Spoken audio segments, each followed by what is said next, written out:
हे students welcome to study स्टेटवे. आज थोडा आवाजमध्ये कॉम्प्रोमाइज करावा लागेल कारण आपला माईक कोणतरी घेऊन गेलेलं आहे. But it's all right. I am trying to explain you the each and every concept related to our this topic. आजचा टॉपिक आपल्याला शिकायचा आहे, that is what well or wall of death. हे तुम्हाला माहिती आहे, मौत का कुवा, ज्याच्यामध्ये आपल्याला एक डेरिवेशन दिलेलं आहे आपल्या पुस्तकामध्ये, जे तुम्ही बघितलं असेल. ठीक आहे, तेच डेरिवेशन मी तुम्हाला नीट चांगल्या पद्धतीने सांगण्याचा प्रयत्न करतो आहे. ठीक आहे, कारण आपण याच्या आधी व्हर्टिकल हॉरिझॉन्टल रोडवर जे व्हेकल चालतं ते बघितलं. आता आपण बघणार आहोत की ज्या मौत का म्हणजे जी वेल ऑफ डेथ आहे किंवा वॉल ऑफ डेथ आहे, ह्याच्यावरती जो टू व्हीलरवाला असेल किंवा टू व्हीलरचं जे व्हेकल आहे which will be perform horizontal circle perform करतो ना असं. ठीक आहे, या पद्धतीने तो त्या वॉलवरती आपलं सर्कल बनवून ही व्हेकल असं चालवतो. हे तुम्ही बघितलं असेल कारण हे जे वेल ऑफ डेथवाले जे पर्सन्स असतात हे स्टंट मॅन असतात. हे स्टंट करतात इथे. ठीक आहे, या स्टंट करण्यासाठी मिनिमम वेलॉसिटी किती पाहिजे? कारण काय की वेलॉसिटी मिनिममची गोष्ट काय माहिती आहे का, की जर मॅक्झिमम राहिली तर तो याच्या बाहेर निघून जाईल, मिनिमम राहिली तर याच्या खाली पडून जाईल. म्हणजे एकदम कमी याच्यापेक्षा. म्हणजे एक अशी वेलॉसिटी पाहिजे की तो आपली जी वेलॉसिटी आहे त्या वेलॉसिटीने एक सर्कल कंप्लीट करेल. म्हणजे इथे एक अशी वेलॉसिटी पाहिजे, कमी झाली. ठीक आहे, मिनिमम मी म्हणतोय मिनिमम तेवढी किती वेलॉसिटी पाहिजे. ठीक आहे, याच्यापेक्षा जास्त राहिली आणि याच्यापेक्षा कमी राहिली तर त्या केसमध्ये एक तर तो खाली पडून येईल, एक तर एकदम वर निघून जाईल ह्या केसमध्ये. ठीक आहे, तेच वेलॉसिटी आपल्याला ह्या डेरिवेशनमध्ये फाइंड आउट करायची आहे. आणि याचं मेन रिझन हे आहे, याचं फाइंड आउट करण्याचं मेन रिझन हे आहे की आपल्याला याच्या पुढचा टॉपिक शिकायचा आहे, that is banking of road. ठीक आहे, त्या बँकिंग ऑफ रोडसाठी वेल ऑफ डेथमध्ये चाललेलं हे व्हेकल खूप महत्त्वाचं आहे. ठीक आहे, मग आता असं समजा की तुम्ही बघितलं असेल की वेल ऑफ डेथ एक्झॅक्टली काय असेल. ठीक आहे, मग हा जो टू व्हीलरवाला पर्सन आहे, म्हणजे टू व्हीलर मी कन्सिडर करतो आहे. फोर व्हीलरची गोष्ट वेगळी आहे. फोर व्हीलर आपण नेक्स्ट लेक्चरमध्ये शिकू बँकिंग ऑफ रोडमध्ये. ठीक आहे, हा टू व्हीलर जो आहे तो मी इथे ह्या केसमध्ये पार्टिकल कन्सिडर करतो आहे. मी पहिलेच बोललेलो आहे की ज्यावेळेस मी सर्क्युलर मोशनची गोष्ट करेल, UCMची गोष्ट करेल, त्यावेळेस मी प्रत्येकदा पार्टिकलवरच बोलेल. मग इथे जे टू व्हीलर व्हेकल आहे, ठीक आहे, टू व्हीलरचं जे व्हेकल आहे, ठीक आहे, this vehicle is nothing but considering a particle. एक पार्टिकल म्हणून मी त्याला कन्सिडर करतो आहे. मग जर पार्टिकल असेल तर इथे बघा, इथे हा नॉर्मल रिॲक्शन आहे.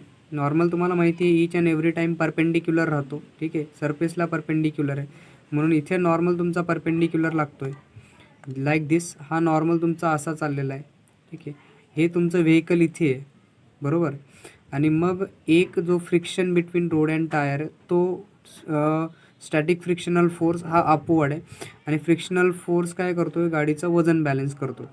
म्हणजे इथे दोन गोष्टी बघा, फ्रिक्शनल फोर्स गाडीचं वजन बॅलन्स करतो आहे आणि नॉर्मल रिॲक्शन जी आहे ती सेंट्रीफ्युगल फोर्सला बॅलन्स करते. कारण सेंट्रीफ्युगल असा असेल म्हणजे नॉर्मल रिॲक्शन जी इथे आहे ती सेंट्रीपिटल फोर्ससारखं काम करते आणि बॅलन्स करते सेंट्रीफ्युगल फोर्सला. ठीक आहे, बरोबर. नीट समजा हां, नॉर्मल रिॲक्शन सेंट्रीफ्युगल फोर्सला बॅलन्स करते. ठीक आहे, आणि फ्रिक्शनल फोर्स हा गाडीच्या वजनाला, टू व्हीलरच्या वजनाला बॅलन्स करतो आहे. ठीक आहे, मग काय काय गोष्टी दिलेल्या आहेत बघा, की आपण कन्सिडर केलेलं आहे की जे व्हर्टिकल सिलेंडर आहे, जी वॉल आहे, ज्याची जी रेडियस आहे ती R आहे, इनसाइड विच ज्याच्यामध्ये जे व्हेकल आहे ड्राईव्ह केलं जातं आहे हॉरिझॉन्टल सर्कल परफॉर्म करतं आहे. म्हणजे नॉर्मली हा सेंटर आहे याचा. आणि जर मी हा सेंटर पकडला तर इथून एवढी जी भाग आहे याला म्हटलं तर रेडियस. आणि हा जो रेडियस आहे मधला रेडियस आपण घेतलेला आहे स्मॉल r. ठीक आहे, हे लक्षात ठेवा की स्मॉल r रेडियस आहे.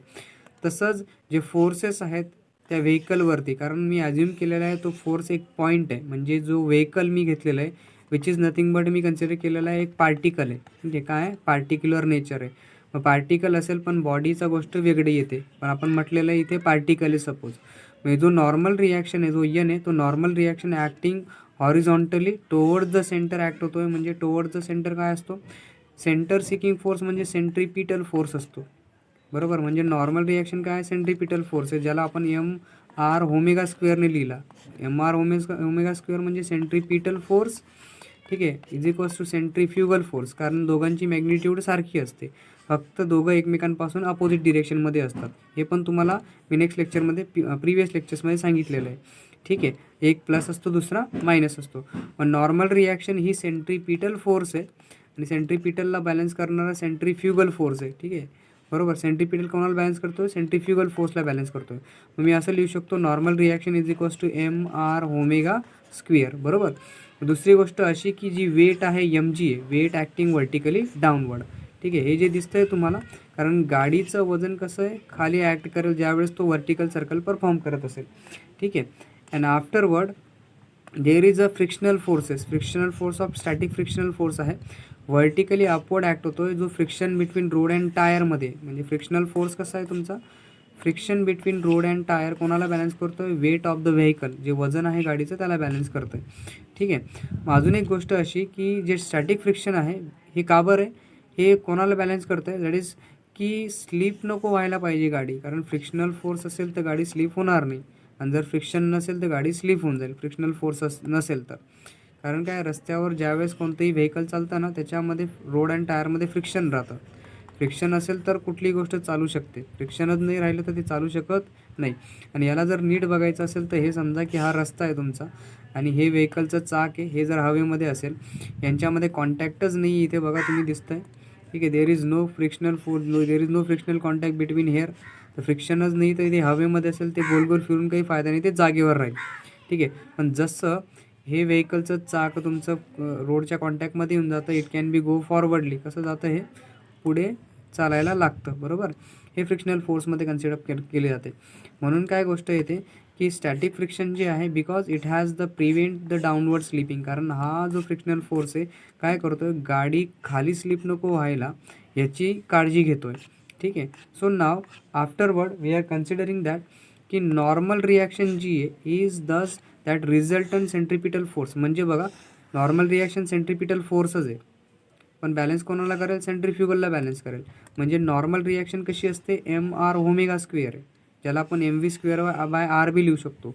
आणि जे फ्रिक्शन आहे ते वजनाला बॅलन्स करतं आहे, स्टॅटिक फ्रिक्शन. बरोबर. फ्रिक्शनच्या म्हणजे मॅग्निट्यूड जेवढी आहे, जेवढं वजन आहे ना तेवढं स्टॅटिक फ्रिक्शन पण आहे. बरोबर. अँड दॅन वॉट, अजून एक केस अशी की जर स्टॅटिक फ्रिक्शन असेल तर मी काय कन्सिडर करतो की फोर्स आहे स्टॅटिक फ्रिक्शनचा. ठीक आहे, फोर्स ऑफ स्टॅटिक फ्रिक्शन हा ऑलवेज लेस दॅन असतो किंवा इक्वल असतो, that is coefficient of friction into normal reaction. म्हणजे स्टॅटिक फ्रिक्शन लेस असतो, कमी असतो म्यू एस इंटू एनपेक्षा, किंवा याच्याबरोबर असतो. एक तर mu S is equals to static friction is equals to mu S into normal reaction, otherwise static friction is equals to less than mu S into N असेल, हीच condition match करेल. जर असं असेल तर मी फ्रिक्शनला लिहिलं आहे एम जी, कारण static friction is equals to static frictional force is equals to that is weight of the vehicle, that what weight of the vehicle is. आणि नॉर्मल रिॲक्शन काय, M V square by R, G आपण इथे लिहिली, ज्याला आपण म्हणतो आहे centripetal force. ठीक आहे.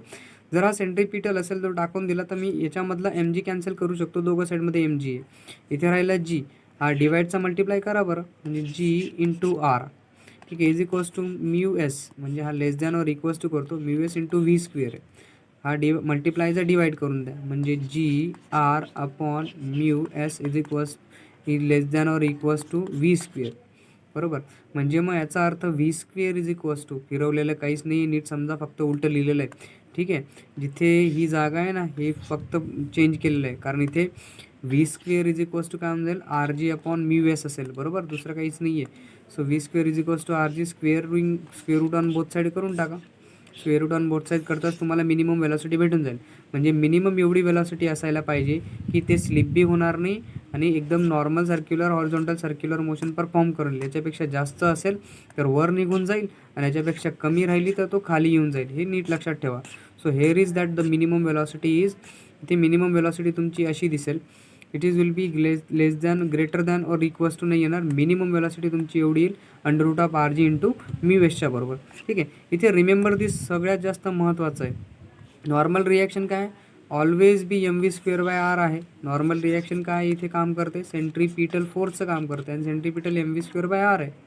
जर नॉर्मल मिनिमम रिॲक्शन पाहिजे असेल तर मिनिमम वेलॉसिटी पाहिजे, तर नॉर्मल रिॲक्शन मिनिमम असेल तर मिनिमम वेलॉसिटी येईल. ठीक आहे, ज्याला M G upon mu S पण आपण लिहू शकतो. बरोबर. पण मग मी जर ही गोष्ट केली, जे स्टॅटिक फ्रिक्शन आहे, फ्रिक्शनल फोर्स आहे, I S into normal reaction, म्हणजे हा I S actually mu such आहे, कारण तो जे वॉल असेल ना, ती वॉल कोणत्या मटेरियलची बनलेली ते डिसाईड करेल. ठीक आहे. सो दॅट वूड असेल, लाकूड असेल किंवा किंवा विटांची भिंत असेल, इट्स डिपेंड ऑन इट. ठीक आहे. So is valid only for the minimum स्पीडसाठी व्हॅलिड आहे हा. ठीक आहे. मिनिमम स्पीड, कमीत कमी स्पीडसाठी हा व्हॅलिड आहे तिथे. ठीक आहे. त्याच्यापेक्षा जास्त व्हॅलिड होणार नाही. Should be always equal to M G, म्हणजे म्यू एस आणि एम जीच पाहिजे. जर याच्यामध्ये काही अनबॅलन्स झालं तर गाडी स्लिप होऊ शकते, हे लक्षात ठेवा. सो मग ड्युरिंग डेरिवेशन, आपण या डेरिवेशनमध्ये ना एक काम केलं आहे. Vehicle is assume to be a particle assume केलेलं आहे. हे मी पहिले पण बोललो होतो सुरुवातीलाच तुम्हाला. मग रियालिटीमध्ये जर आपण हे केलं, so it is not so, कारण हे पार्टिकल येणार नाही. सो ड्युरिंग रिव्हॉल्युशन, ठीक आहे, रिव्हॉल्युशनच्या वेळेस in such a well two wheeler rider is never horizontal, कारण तो स्वतःला इकडे तिकडे फिरवत राहतो अशा केसमध्ये ना. टू व्हीलर रायडर एकाच जागेवर बसत नाही. ठीक आहे.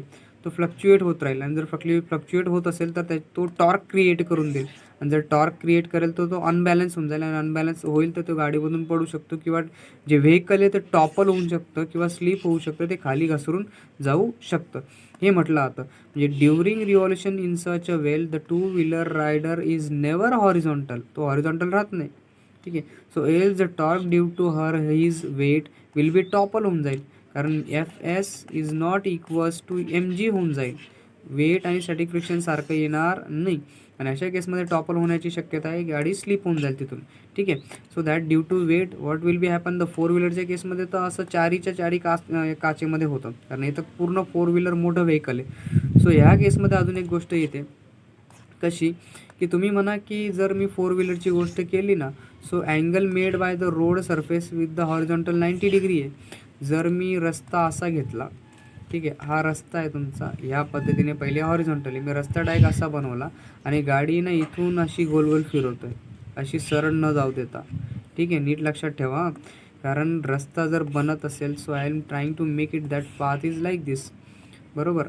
जर रस्ता असा असेल तुमचा, ठीक आहे, हां, रोड असा आहे आपला, आणि ह्या रोड थ्रू मी जातो आहे इथून सरळ ना असा.